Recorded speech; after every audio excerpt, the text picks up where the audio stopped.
In this video, we'll take a look at how to exit Northampton Test Centre from the driver's point of view. We've done the eyesight test, the tell me question and other formalities. So when we're ready to move off, looking all around, preferably finish our observations with the way we're going. Here it's quiet, but bear in mind there could be up to around 7 or 8 other learners that may be looking to move out of their bay at the same time as us, including from the bays opposite.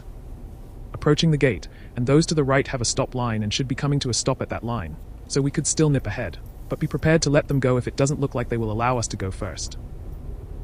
We should keep left as much as possible on this bit, since it's a narrow two-way street. Just remaining in first gear is fine. We'll go the most difficult way out of here, left, then right onto the main road. We can also go left, then left again. Ready to slow down enough to maybe come to a stop. Since we can't see enough to the right yet, we may as well focus on following the curb. Then once that's sorted, a glance to the right, and the lorry is overtaking the parked cars, so we need to stop. This bloke is a paid actor. He's upset you haven't hit that like button yet. Still, we'll wait for the lorry, as it's coming through, so we need to be patient. As well as looking to the right, we need to see there's space for us on the left to emerge, as we don't want to be blocking the lane for vehicles turning left onto the main road.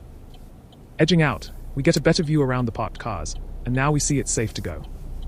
Then remember we're aiming for the lane to turn right onto the main road. We have a pretty good view this time, but we can see it's not safe to emerge. If this vehicle is turning into our road, it's going to be slow to do so. We need to give it more time to clear out of our way, than if it were just continuing straight ahead. It's also important to check no one is coming toward us from this tire shop junction, as they could catch us up if we aren't quick to emerge.